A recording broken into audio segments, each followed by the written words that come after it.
जय हिंद एवरीवन। सो हम अपना चैप्टर 4 कर रहे थे और चैप्टर 4 का हमने फर्स्ट 3 ऑर्डर पढ़ लिया था। तो अब हम शुरू करने वाले थे अपने द फोर्थ ऑर्डर। जो फोर्थ ऑर्डर है ना, वो हम बात करेंगे कैसे नए टाउन्स और टाउन्स पीपल यहाँ पे एमर्ज हुए थे और कौन सा वो ऑर्डर था जिसमें हमने लोगों को फोर्थ ऑर्डर में काउंट किया, मतलब लाइक कौन सा स्टेज था जब हमने लोगों को फोर्थ ऑर्डर में काउंट किया। तो हम एक टाइप से देखते हुए आते कैसे एग्रीकल्चर वहाँ पे इम्प्रूव हो रहा था और कैसे लोगों की लाइफ बेटर हो रही थी। वहाँ पे पॉपुलेशन इंक्रीज हुआ था, ट्रेड इंक्रीज हुआ था, टाउन्स इंक्रीज हुए थे। फिर जब हम एक एग्जांपल देखते कि 42 मिलियन जो थे इन 1000 BC में, जो पॉपुलेशन थी 42 मिलियन हो गई थी। फिर जैसे सिर्फ 200 साल के अंदर अंदर ये जो पॉपुलेशन है अप्रॉक्स 20 मिलियन बढ़ गई थी। फिर हम जब और आगे देखते हैं तो ये 73 मिलियन पहुंच गई थी कब, 100 साल के अंदर अंदर। तो देख लो कैसे एक पॉपुलेशन जल्दी जल्दी जंप ले रही थी, कैसे कैसे पॉपुलेशन जल्दी जल्दी बढ़ रही थी यूरोप में।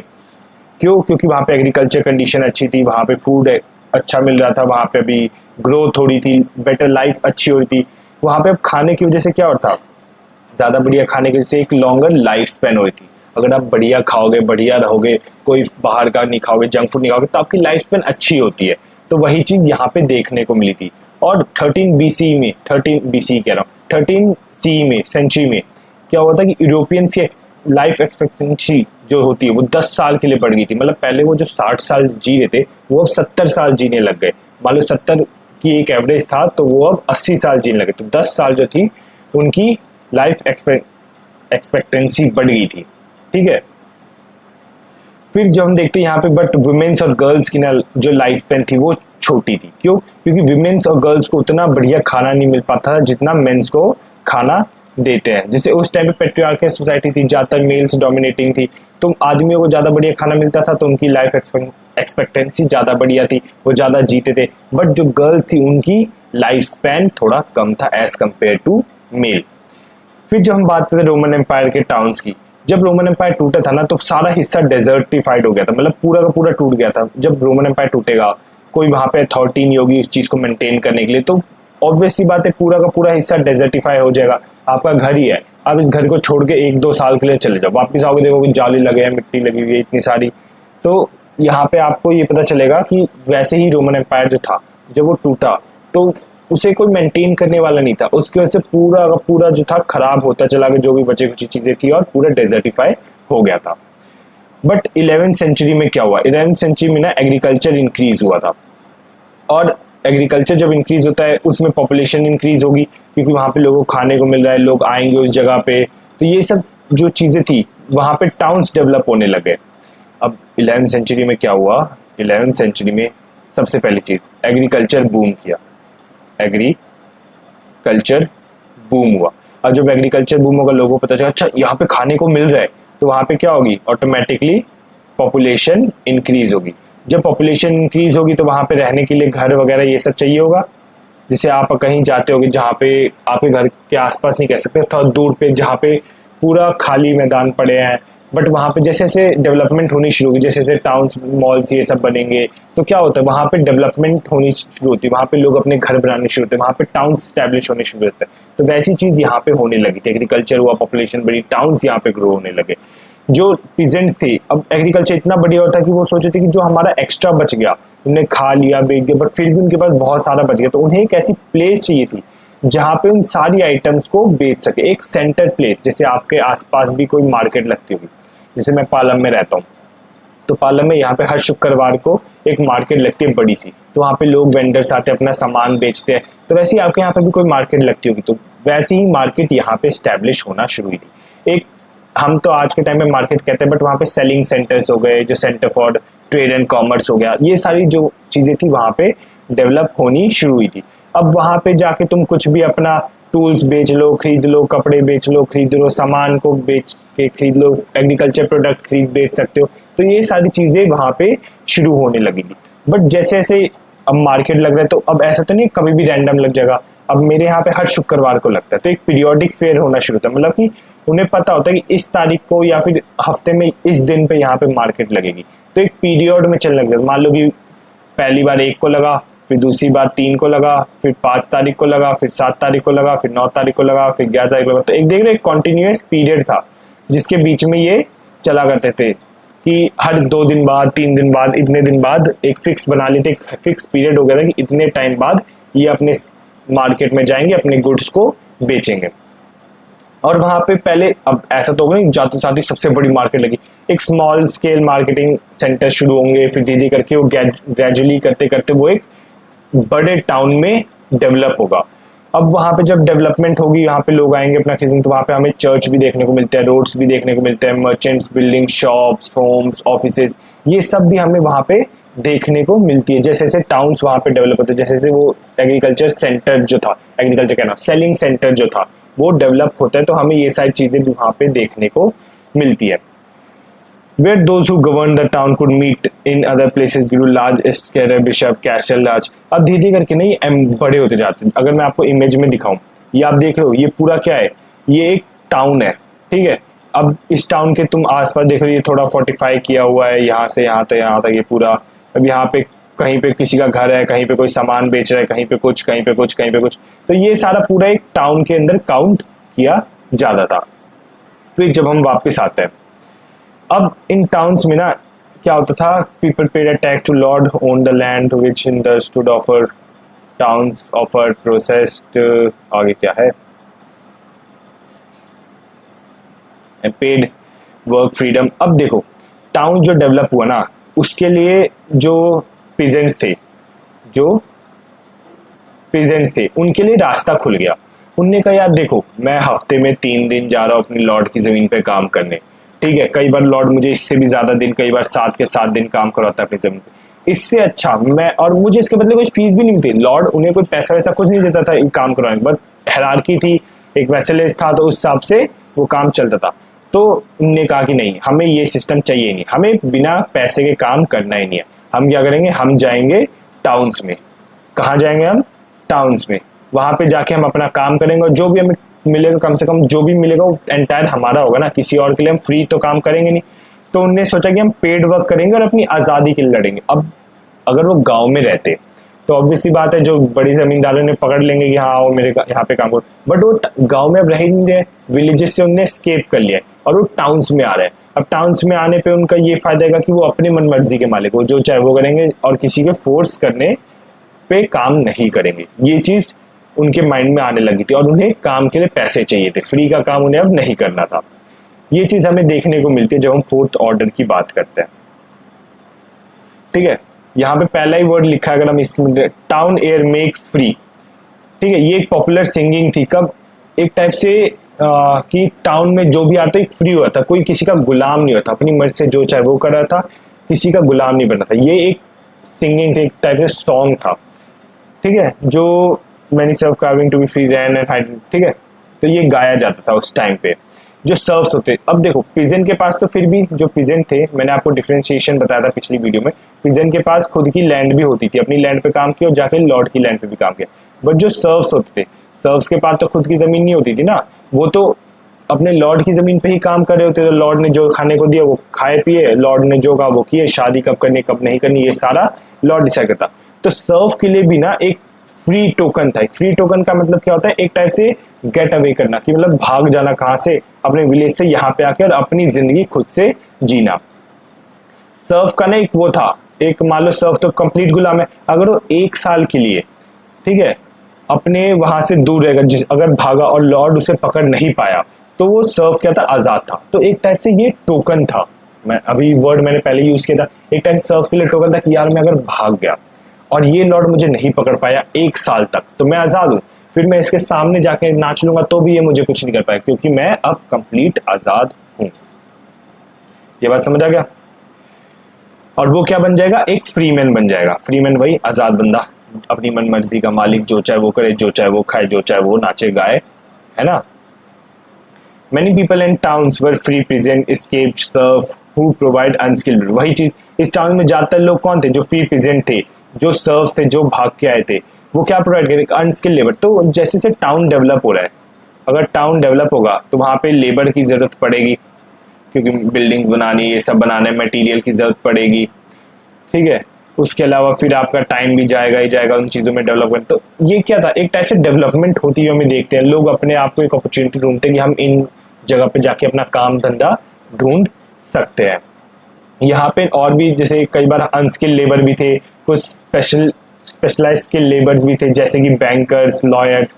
अब जिसने पिछली वीडियो देखी होगी मेरी, उसमें पता होगा कि बैंकर्स और लॉयर्स का कितना इंपॉर्टेंट रोल हुआ करता था।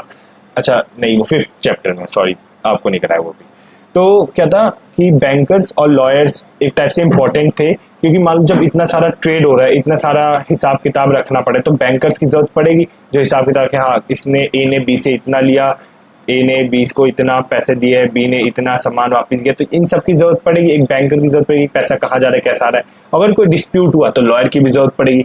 तो हम एक चीज देखते हैं कि लॉ और जो बैंकिंग की जो स्टडी हो इस टाइम पे भी पॉपुलर हो रही होती है। और जो बिगर टाउन्स होते हैं उसकी पॉपुलेशन 30,000 होती है। आज के टाइम पे हम कहेंगे भाई 30,000 ही तो है, इतनी तो कम है, बट उस टाइम पे 30,000 बहुत ज्यादा हुआ करती, वैसी पॉपुलेशन कम थी। क्योंकि हम आज के कॉन्टेक्स्ट में देखो, आप कहोगे 30,000 कुछ नहीं यार, इतने तो पालम में ही रखे पड़े, पालम के राजनगर पार्ट 2 के अंदर रखे पड़े, इतने इससे भी ज्यादा रहे होंगे बंदे 30,000 से ऊपर। तो उस टाइम पे ज्यादा हो गई थी, आज के टाइम पे उसकी थोड़ी कम वैल्यू है, बट उस टाइम बड़े टाउन्स में इतनी ज्यादा पॉपुलेशन रहती थी। इन सब को मिला के हम क्या कहते थे, फोर्थ ऑर्डर। समझ आया कि फोर्थ ऑर्डर किसे कहते थे हम। फिर जब हम आगे बढ़ते हैं, एक इकोनॉमिक ऑर्गेनाइजेशन को हम देखते हैं बनते हुए। इकोनॉमिक ऑर्गेनाइजेशन जैसे उसे हम क्या कहते हैं, गिल्ड कहते हैं। गिल्ड क्या है, इकोनॉमिक ऑर्गेनाइजेशन, जो बड़े मर्चेंट्स हो गए, बड़े लैंडलॉर्ड्स लाइक मर्चेंट्स, ट्रेडर्स, इन सब का एक ग्रुप बनता था। मर्चेंट्स का अलग ग्रुप होगा, ट्रेडर्स का अलग ग्रुप होगा, लैंडलॉर्ड्स का अलग ग्रुप होगा। इन ग्रुप्स को हम क्या कहते हैं, एक गिल्ड्स कहते थे। ये जो गिल्ड्स होते थे कहाँ पे क्या होता था, एक टाइप से मार्केट में क्या प्राइस होगा, कितना बेचना है, ये सारा ये डिसाइड करते कि किस क्वालिटी का होना चाहिए प्रोडक्ट। ये सारा कौन डिसाइड करते हैं, ये बड़े बड़े ऑर्गेनाइजेशन, मतलब जो गिल्ड होता है इनके। और ये एक हॉल में बैठ के अपनी जो भी मीटिंग होती है ये डिस्कस करते थे, जिसे हम कहते हैं गिल्ड हॉल। ठीक है, guild hall was a feature of every town. It was a building for ceremonial function where the heads of the guilds meet formally। हाँ वही चीज गिल्ड्स में वही गिल्ड्स हॉल में वो लोग मिलते हैं जो एक टाइप से बड़े लैंडलॉर्ड्स होकर बैठे, बात की चीत की, क्या करना है, क्या प्रोग्रेस करना है। अब जैसे मैंने अभी आपको दिखाया था, इतना बड़ा टाउन है, अब इसमें इतनी सारी ट्रेडिंग एक्टिविटीज हो रही है, इतनी सारी ट्रेडिंग एक्टिविटीज हो रही है इस टाउन के अंदर। तो क्या होगा, यहाँ पे हमें गार्ड्स बिठाने पड़ेंगे इनकी बाउंड्री पे, और वो गार्ड्स क्या करेंगे, इन टाउन्स की रक्षा करेंगे। अब आप कहोगे मार्केट की रक्षा क्यों चाहिए हमें, क्योंकि पहली चीज, अब इतनी बड़ी, देखो वापस मैप पे चलते, इतना बड़ा एरिया है, यहाँ पे मतलब बहुत ट्रेड हो रहा है, ठीक है, पैसा भी है, लोग भी हैं, फिर तो यहाँ पे सिक्योरिटी का कंसर्न आ जाता है, कहीं कोई आके लूट के ना चल जाए, कहीं कोई कुछ ना कर दे। तो इसलिए यहाँ पे गार्ड्स हुआ करते जो पेट्रोलिंग करते इन टाउन वॉल्स की। और म्यूजिशियंस भी हमें यहाँ पे देखने को मिलते जो यहाँ पे आके अपना एंटरटेनमेंट के लिए या फिर अपने क्या कहते हैं स्किल को इम्प्रूव करने के लिए यहाँ पे आके गाया करते थे।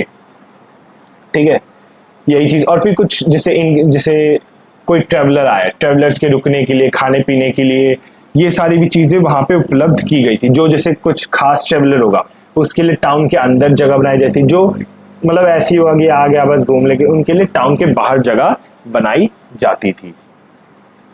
ये उनके टाउन के स्ट्रक्चर के बारे में था। फिर जब हम बात करते हैं 11वीं सेंचुरी की, एक न्यू ट्रेड डेवलप होता है वेस्ट एशिया में। जो स्कैंडिनेवियन मर्चेंट्स थे वो सेल करते साउथ से लेके नॉर्थ सी तक। अब क्या था स्कैंडिनेवियन, जब हम बात करते हैं मर्चेंट्स की, ये स्कैंडिनेवियंस हम उन्हें कहते हैं जैसे नॉर्वे, आयरलैंड, इन सब के जो लोग होते हैं वो क्या करते हैं, वो यूरोप वगैरह इन सब जगह पे ट्रेड होता है। मान लो कंप्लीट यूरोप है, अब नॉर्थ का साउथ के साथ ट्रेड हो रहा है, ईस्ट का वेस्ट के साथ ट्रेड हो रहा है, नॉर्थ ईस्ट वेस्ट साउथ। ठीक है, तो हम ये चीज देखने को मिलता है कि पूरे यूरोप के अंदर ना एक टाइप से ट्रेड होने लग गया था। यहाँ पे लोग अब क्या क्या एक्सचेंज कर, जैसे कोई फर एक्सचेंज कर रहा है, कोई हंटिंग हॉक्स एक्सचेंज कर रहा है क्लोथ के बदले में। इंग्लिश ट्रेडर्स आ रहे हैं यहाँ पे अपना सामान को बेचने के लिए, जैसे टेन क्या है, लोहा, एक आयरन, वो है आयरन है। ठीक है, तो इन सब चीजों को बेचने के लिए आया जा रहा है। फिर जब हम बात करते हैं फ्रांस की, 12th सेंचुरी में फ्रांस जो था ना, एक कॉमर्स एंड क्राफ्ट यहाँ पे भी शुरू हो गए थे। फ्रांस में 12th सेंचुरी में क्या हुआ था, कॉमर्स एंड क्राफ्ट भी डेवलप होना शुरू होते। यहाँ पे जो क्राफ्टमैन थे वो यहाँ पे आते थे अपने सामान को बेचने के लिए। तो एक टाइप से पूरा यूरोप में वही चीज की ट्रेड, ये सब हमें देखने को मिलता है।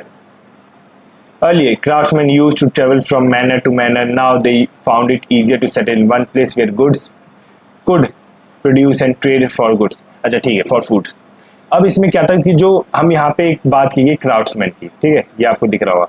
क्राउड्समैन क्या होता था, वो यहाँ से एक जगह से दूसरी जगह जाया करता। मान लो जिसके पास मार्केट ही नहीं है, अगर मैं मार्केट जाया करता तो जो बेचने वाला आ रहा है वो कई बार आपने देखा होगा कोई गली में से या वहां से कोई ठेले पे से सामान लेके जा रहा होता है, ठीक है, केले या फिर फ्रूट्स या कुछ भी छोटे मोटे आइटम जो ठेले पे लेके जा रहा होता है। तो अगर उनके पास सेंटर नहीं है कि जहाँ पे जाके वो अपना सामान बेच सके, तो ऐसे ही इधर से उधर मैनर से मैनर, मैनर क्या था, बड़े लैंडलॉर्ड्स के घर को कहते हैं मैनर, ठीक है, एक जगह से दूसरी जगह पे मैनर टू मैनर जा रहा था सामान बेचने के लिए।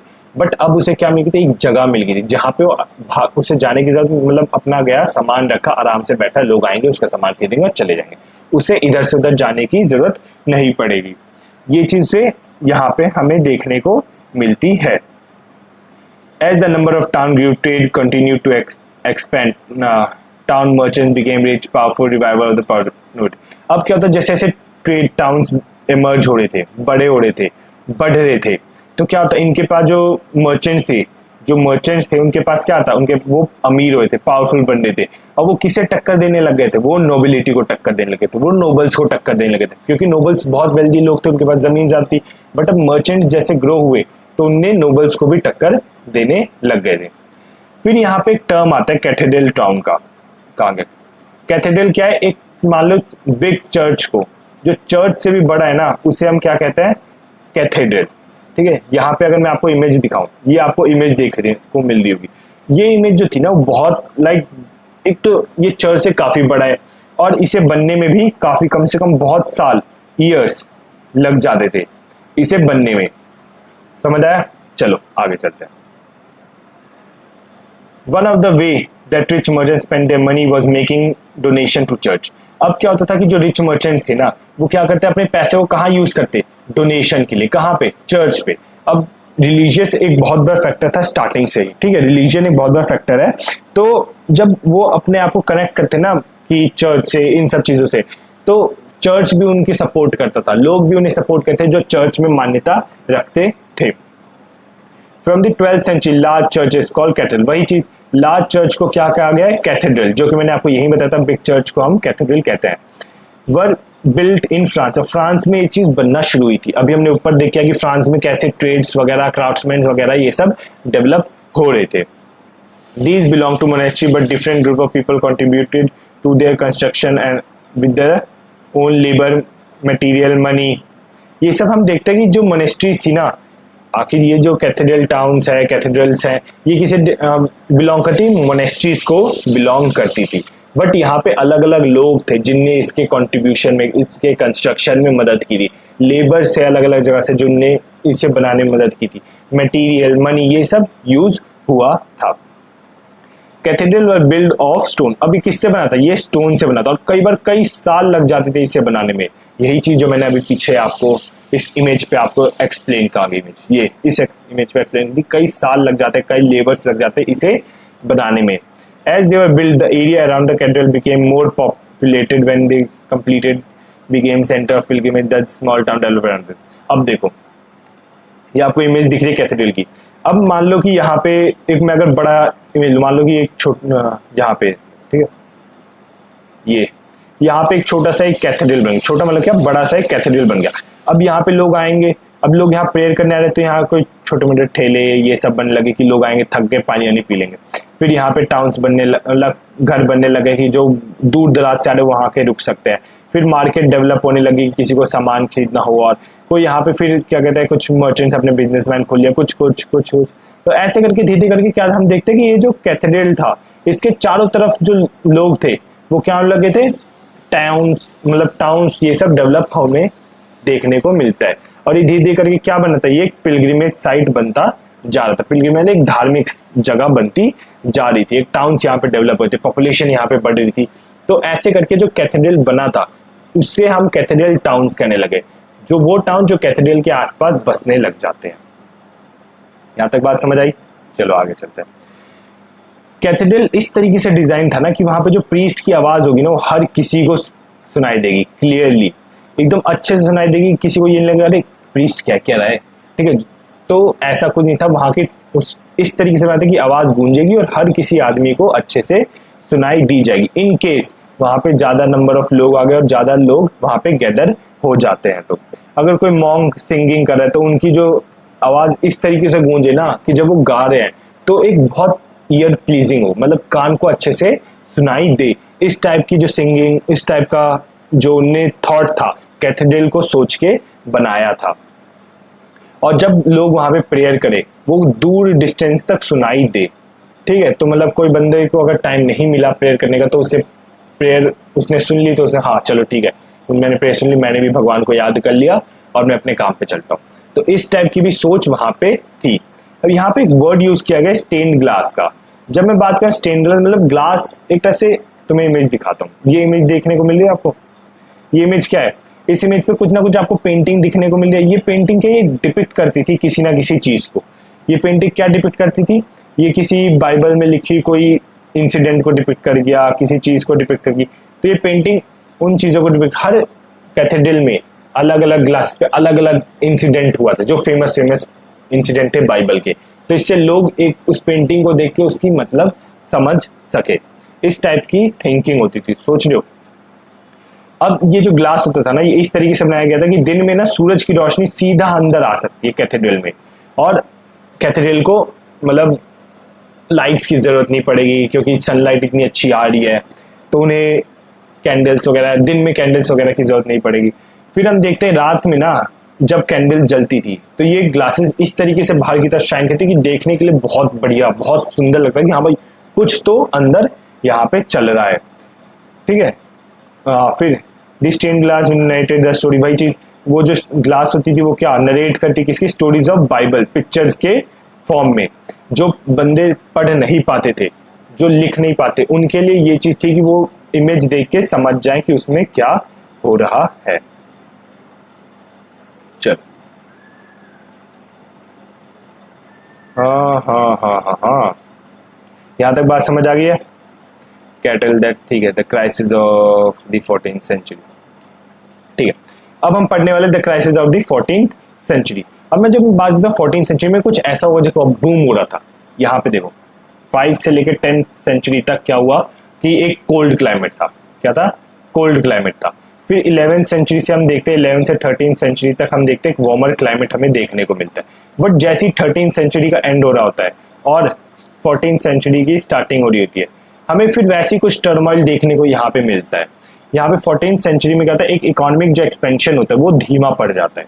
जो तेजी से 11th से 13th सेंचुरी में तेजी खटाखट जो करके जो इकोनॉमिक एक्सपेंशन होता है, लोग के पास पैसा आता, लोग टाउन्स डेवलप करते, ये करे थे वो करे थे, ये धीरे करके हमें स्लो देखने को मिलते, कछुए की रेस होने लग जाती है। अब इसके पीछे ना 3 रीजन थे जो ये चीजें होती थी। अब 3 रीजन क्या हो सकते थे? जब हम बात करते हैं 13th सेंचुरी के एंड में, जो वार्मर क्लाइमेट था जो पिछले 300 साल से चल रहा था, वो अब धीरे करके ठंडा पड़ने लग गया। अब वापस सर्दी आने लगी। अब वापस सर्दी आएगी तो क्या होगा, जमीन ठोस बनेगी, क्लाइमेट हार्श होगा, एग्रीकल्चर जो मंथ थे वो कम हो जाएंगे। तो यही चीज हमें देखने को मिलती है। जो सीजन थे क्रॉप्स ग्रो करने के वो रिड्यूस होने लग गए। जो क्रॉप्स थे जो अच्छी प्रोडक्शन थे उनकी प्रोडक्शन कम होने लगी थी। यहाँ पे क्या स्टॉर्म्स आने लगे थे, ओशनिक फ्लडिंग आने लगी थी जिसने फार्मलैंड इन सबको डिस्ट्रॉय कर दिया था। अब इसकी वजह से क्या होगा, जब खेती बाड़ी नहीं होगी, कुछ बेचा सेला मतलब सेल या बाय नहीं किया जाएगा, तो यहाँ पे इनकम लोगों की धीरे करके गिरने लग जाती है। अब इन लोगों की इनकम गिरेगी, गवर्नमेंट की टैक्सेस भी गिरेगा, क्योंकि पैसा ही नहीं है तो गवर्नमेंट को तुम दोगे कहाँ से। तो वही चीज यहाँ पे हमें देखने को मिलती है। जो अपॉर्चुनिटी, एक फेवरेबल क्लाइमेट जो 11th सेंचुरी में हमें मिली थी, वो हमें धीरे करके डिक्लाइन देखने को मिलता है।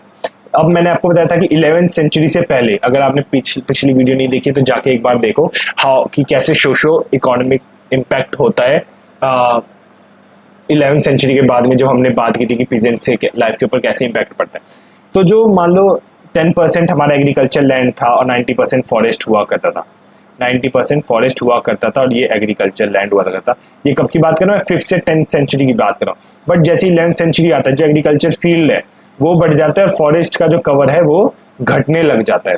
तो हम ये चीज देखते हैं, जब इसकी वजह से क्या होता है, जब यहाँ पे वापस सर्दी आती है, ठीक है, जब 13th सेंचुरी के एंड में क्या होता है, ये हमें देखने को मिलता है कि हमने तो पहले फॉरेस्ट का हिस्सा जो पेस्चर और एग्रीकल्चर के लिए यूज कर रहे हैं।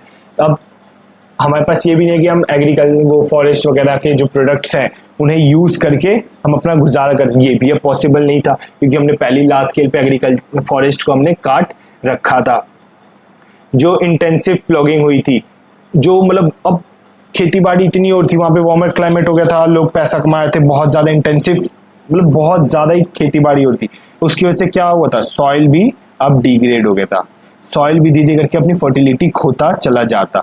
हमें याद होगा मैंने आपको बताया था 2/3 जो था कि पहले वाले पे हो रही है एग्रीकल्चर, दूसरे वाले पे एग्रीकल्चर नहीं होगा, कुछ इस टाइप के जो सिस्टम था वो अब 3 हिस्सों में डिवाइड हुआ था, फर्स्ट सेकंड थर्ड की, पहले 2 में होगी तो तीसरे में नहीं होगी, दूसरे तीसरे में होगी तो पहले में नहीं होगी। तो ये एग्रीकल्चर जो सिस्टम था, तो 3 field rotation of the crop था, ये भी अब उतना सक्सेसफुल नहीं था सॉइल को बचाने में, ठीक है। फिर यहाँ पे जो पेस्चर्स थे उनकी भी शॉर्टेज हमें देखने को मिलती है। अब जानवर, इंसानों के पास खाने के लिए नहीं तो जानवरों को क्या खिलाएंगे, तो अब इसकी वजह से क्या होता है, एक बहुत ज्यादा जानवर कैटल्स की डेथ हमें देखने को मिलती है यहाँ पे इस टाइम पे। कैटल्स के पास खाने को नहीं है, इंसान के पास खाने को नहीं है, जानवरों को क्या खिलाएंगे, तो इसकी भी हमें देखने को मिलती है। अब इसकी वजह से फेमाइन आना शुरू होता है, लोग भुखमरी से मर रहे होते हैं। यहाँ पे यूरोप में 315 से 317 हम ये देखते हैं काफी ज्यादा फेमाइन आ रही होती है, लोग भूखे होते हैं, कैटल्स की डेथ, एक नंबर ऑफ कैटल्स की हमें डेथ यहाँ पे देखने को मिलती है। फिर यहाँ पे क्या होता था कि जब अब पूरा एरिया जो था, जो मेटल्स आते थे वो कहाँ से आते, साइबेरिया, ऑस्ट्रेलिया, यहाँ से आते, उनकी माइंस से आते थे। मेटल्स कैसे, जैसे सिल्वर्स वगैरह। तो अब जब यहाँ पे सर्दी पड़ गई तो माइंस भी क्लोज हो गई थी। अब माइंस क्लोज हो गई है तो शॉर्टेज होगी किसकी, सिल्वर की। अब सिल्वर की शॉर्टेज होगी तो लोग कॉइन्स कैसे बनाएंगे, जब कॉइन्स ही नहीं बना पाएंगे तो गवर्नमेंट क्या करेगा। अब तुम्हारे पास दूध ही नहीं है, अब मान लो तुम्हारे पास 5 लीटर दूध है और लोगों को 10 लीटर दूध चाहिए, तो तुम क्या करोगे, उसमें थोड़ा बहुत पानी मिलाना शुरू करोगे। तो वैसे ही गवर्नमेंट एक काम कर रहा था, गवर्नमेंट ने क्या किया कि वो जो सिल्वर कंटेंट था ना उसमें क्या मिलाएंगे, चीप मेटल्स मिलाने लग गए, ठीक है, एलॉय वगैरह ये सब मिलाने लग गए, तांबा, ये सब जो चीप मेटल्स थे वो सब मिलाने लग गए गवर्नमेंट, जिसकी वजह से कि जो कॉइन की रियल वैल्यू थी वो भी हमें धीरे करने गिरती हुई हम देखते हैं इस टाइम पीरियड के पास में। अभी तो वर्स्ट आना बाकी था, यहाँ पे पहली लाइन में लिखा था worst was yet to come. क्यों, क्योंकि जो एक ट्रेड जो हो रहा था 13th सेंचुरी में और 14th सेंचुरी में, तो यहाँ पे जो ट्रेड होगा तो शिप्स लेके आएंगे, गुड्स लेके आएंगे, दूर दूर सामान से लेके आ रहे होंगे, तो यूरोपियन पोर्ट्स पे आके सामान डॉक होगा, सामान उतरेंगे। तो बट सिर्फ सामान ही नहीं आ रहा था, इसके साथ सामान के साथ आए थे चूहे। अब चूहों से क्या दिक्कत है, चूहे अपने साथ लाए थे डेडली डिजीज, बारबोनिक प्लेग, जिसे हम एक टाइप से ब्लैक डेथ कह लो। तो इस टाइप की भी जो बारबोनिक प्लेग आ रहा था जिससे इन्फेक्शंस होते, लोगों में फैल रहे थे। अब जो यूरोप के लोग थे वो इससे क्या कहते हैं, एक वर्ड तो था, कहाँ गया, हाँ, इम्यून नहीं थे, यहाँ पे लिखा नहीं बट शायद लिखा होगा, हाँ लिखा नहीं। तो जो यूरोपियन लोग थे ना वो इससे क्या नहीं थे, इम्यून नहीं थे। इम्यून मतलब क्या होता है कि एक प्रोटेक्शन नहीं थी उनके पास की कभी, जैसे होता है कि तुम्हें जब मान लो कि बुखार हुआ तो अगली बार जब बुखार होगा ना तो बॉडी को पता होगा क्या करना है उस बुखार से कवर अप करने के लिए। तुम्हें कोई भी बीमारी होती है तो बॉडी को अगली बार पता होता है कि हमें अगली बार क्या करना है, एंटीबायोटिक्स बनाने लग जाती है बॉडी उस चक्कर में। बट जब कोई चीज पहली बार होती है तो बॉडी को भी नहीं पता होता कि क्या, तुम्हारे साथ ही कई बार कोई इंसिडेंट हुआ होगा, पहली बार होगा तुम्हें पता ही नहीं हुआ, बट जब दूसरी तीसरी बार होगा तब तुम्हें पता होता है कि अच्छा इस मौके पर हमें क्या करना चाहिए। तो वैसे जब ये डिजीज आ रही थी, बारबोनिक डिजीज, ये सब है, ब्लैक डेथ हो रहा था, तो यूरोपियंस को पता नहीं था क्या करना है। तो इसकी वजह से हम देखते हैं बहुत ही तेजी से, बहुत ही ज्यादा तेजी से एक रैपिड डिक्लाइन हमें देखने को मिलता है, किसका, पॉपुलेशन का। एक और हाई डेथ रेट हमें देखने को मिलता है इस टाइम पे। 20% ऑफ द यूरोपियन पॉपुलेशन जो थी वो मतलब मान लो 100 लोग थे, 20% तो डेथ की वजह से तुरंत मर गए थे। किस ये ठीक है, with some people losing 40% of population, और कई बार जैसे 100 से फिर 60 बच गई, 20 हुए थे, कई बार 40% कम हो गया। तो ये चीज हमें देखने को मिलती है कि कितना एक डिवास्टेटिंग हुआ था, कि कितनी पॉपुलेशन पॉपुलेशन जो थी इतनी जल्दी खत्म हो गई थी। फिर यहाँ पे जो ट्रेड सेंटर्स थे, सिटीज वर हार्डेस्ट। अब यहाँ पे एग्रीकल्चर हो रहा है, ठीक है, लोग जा रहे हैं अपने सेंटर्स में अपने सामान को बेचने में।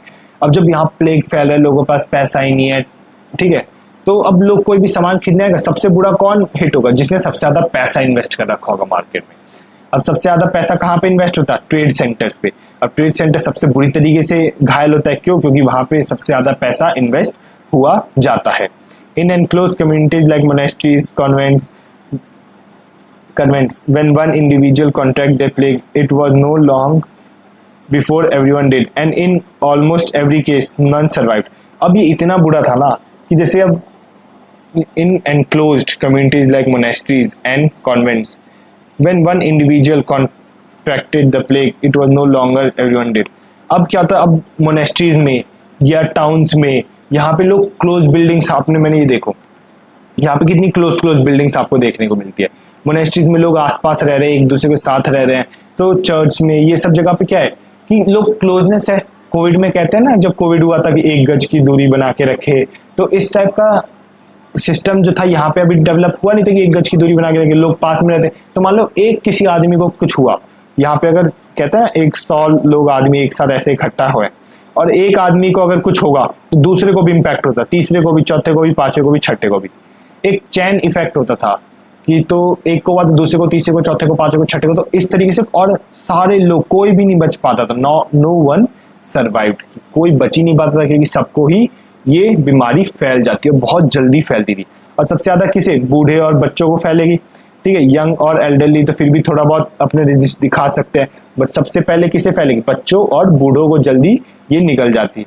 हम देखते हैं कि जो 73 मिलियन जो पॉपुलेशन 1300 में थी, वो 45 मिलियन हो गई थी कब, 100 साल के अंदर। अप्रोक्सीमेटली कितनी, 73 में से 45 जाएगा तो 8 और 8, कम से कम कितनी बच गई, 73 में से 45 गया, यहाँ पे 8 बच गए, यहाँ पे 2, 28 मिलियन जो पॉपुलेशन थी वो 100 साल के अंदर क्या होगी, उनकी डेथ होगी। सोचियो 28 मिलियन कितने साल में, 100 साल के अंदर इतनी पॉपुलेशन कम हो गई थी इस प्लेग की वजह से। ये जो कैटेस्ट्रॉफी थी, यहाँ पे एक वर्ड यूज किया गया, कैटेस्ट्रॉफी। कैटेस्ट्रॉफी मतलब एक बहुत बुरा इवेंट, ठीक है, बहुत जहाँ डिवास्टेशन बहुत ही ज्यादा हो, जहाँ पे तबाही मच जाए, अच्छी खासी तबाही मच जाए, ठीक है। अब इसकी वजह से क्या हुआ, इकोनॉमिक क्राइसिस आया। इकोनॉमिक क्राइसिस कि पैसा ही नहीं है, सामान नहीं है, तो यहाँ पे क्या होगा, बहुत ज्यादा लोगों की जो दुर्दशा थी वो खराब होने लग गई थी। अब इसकी वजह से क्या होगा, लोगों के पास पैसा नहीं है तो क्या होगा, सोशल डिसलोकेशन। यहाँ पे कोई थोड़ी रेस कर दो, तुम्हें शब्द नहीं दिख रहा होगा, हाँ, ये क्या हुआ, एक सोशल डिसलोकेशन हमें यहाँ पे देखने को मिलती है। अब डिसलोकेशन क्या है कि जो लोग टाउन्स में आए थे वो टाउन्स छोड़ के भाग रहे थे। जब कोविड आया था तो लोग कैसे शहर छोड़ के अपने विलेजेस में जा रहे थे, क्योंकि वहाँ पे उनका थोड़ा बहुत जो भी है रोजी रोटी थोड़ी बहुत ही चल जाएगी। टाउन से तो टाउन्स में चीजें महंगी हो रही थी क्योंकि वहाँ पे ये सारी डेवलपमेंट ये सब होती थी उस वजह से, तो वो अपना जगह को छोड़ के भाग रहे थे। डीपॉपुलेशन हमें देखने को मिलती है। फिर क्या होता है, जो लेबर्स है उनकी शॉर्टेज यहाँ पे देखने को मिलती है। अब जो शॉर्टेज होगी ना तो इसका भी बहुत बड़ा इम्पैक्ट हमें आगे देखने को मिलता है। अब पहले तो पॉपुलेशन बढ़ रही थी, अब पॉपुलेशन घटती हुई हमें देखने को मिलती है। पॉपुलेशन घटी है, लोग नहीं है, लोगों की डेथ हो रही है इस वजह से। immense imbalance created between agriculture and manufacture because there were not enough people to engage both equally. Price of agriculture could drop as there were fewer price. अब क्या होता है, यहाँ पे लोगों की डेथ होगी तो एग्रीकल्चर प्रोडक्ट्स क्या हुए, उनके प्राइसेस भी कम हो गए क्योंकि कोई खरीदने वाला नहीं है। अगर मेरे पास 100 किलो आटा पड़ा है बट कोई खरीदने वाला ही नहीं है, मैं 10 रुपए किलो बेच रहा हूँ उसे, कोई खरीद ही नहीं रहा, तो मेरा तो लॉस जाएगा। अब मैं चलो 10 रुपए के बदले 5 रुपए बेच दूंगा, कोई तो आगे खरीदेगा। प्राइस जो 50% कम हुआ है तो लोग आगे खरीदेंगे ही खरीदेंगे। तो ये चीज हमें देखने को मिलती है कि वहां पे एग्रीकल्चर प्रोडक्ट के प्राइजेस कम हो गए थे। अब जो लेबर्स थे उनकी इतनी, जो लोग थे इतनी डेथ हो गई तो कोई काम करने के लिए लेबर नहीं बचा था और जो लेबर की डिमांड थी बढ़ती जाती। अब जब डिमांड ज्यादा होगी, सप्लाई कम होगी तो क्या होगा, प्राइजेस इंक्रीज होंगे ही होंगे। तो अब हम ये देखते हैं कि लेबर्स थे ही नहीं तो वहां पे उनकी क्या वेजेस जो थे उनके हमें यहाँ पे बढ़ते हुए देखने को मिलते हैं। As much 250% of the. अब क्या होता है, इसकी वजह से ना जो लेबर की जो प्राइस थी, जो लेबर का कॉस्ट था वो अप्रोक्सीमेटली 250% बढ़ गया। मतलब जो 100 था, 100 से वो सीधा 200 नहीं हुआ, वो कितना हुआ 350 हो गया। अप्रोक्सीमेटली 250% उनकी लेबर की प्राइस बढ़ गई। ये एक एग्जाम्पल है। तो ये एक फायदा किसी और लेबर को फायदा हुआ था कि उनकी प्राइस बढ़ गई, बट ये बस एक ही फायदा कह सकता हूँ जो पीजेंट्स इन सबको हुआ था। The surviving labor force could not demand twice the earlier wages. अब जो बच गए लेबर उन्हें तुम जबरदस्ती नहीं कर सकते ना, क्योंकि वो कहेंगे ठीक है भाई मेरे मर्जी है, मैं करूंगा नहीं करूंगा, तुम जिससे चाहो उससे कर लो। तो बस गिनती के ही 10 लोग बचे हैं और तुम्हें काम करवाना ही है अब तुम 10 लोग से को उदास कर दोगे, उन्हें बात नहीं मानोगे, तो ऐसे तो ना काम चलेगा। तुम किससे काम करवाओगे? तुम्हें काम तो करवाना है, तो उनकी डिमांड्स को फुलफिल करना तुम्हें पड़ेगा ही पड़ेगा। ठीक है, और आगे सोशल पॉलिटिकल, ठीक ठीक ठीक ठीक, कितना बच रहा है? ठीक है, चेक कर रहा था कितना बच रहा है। तो जब हम बात करते हैं सोशल अनरेस्ट की, सोशल अनरेस्ट की जब हम बात करते हैं वो हम बात करेंगे नेक्स्ट वीडियो में नेक्स्ट वीडियो में हम सोशल अनरेस्ट की बात करेंगे। तो अभी के लिए इतना ही। जय हिंद, मुस्कुराते रहिए, और एक बार ना जब ये वीडियो देख लो तो ना लाइक और सब्सक्राइब कर दिया करो। और क्या है, हाँ, लाइक और सब्सक्राइब कर दिया करो। इससे क्या होता है ना कि मतलब मेरी रीच थोड़ी बहुत बढ़ती है और मोटिवेशन मिलता है। और एक बार जाके अपनी बुक्स एक बार पढ़ लिया करो, ना समझ आए तो एक और बार वीडियो आके देखो, अगर फिर भी नहीं समझ आता तो एक मुझे कमेंट में तुम बता सकते हो। ठीक है, अभी के लिए जय हिंद और मुस्कुराते रहिए।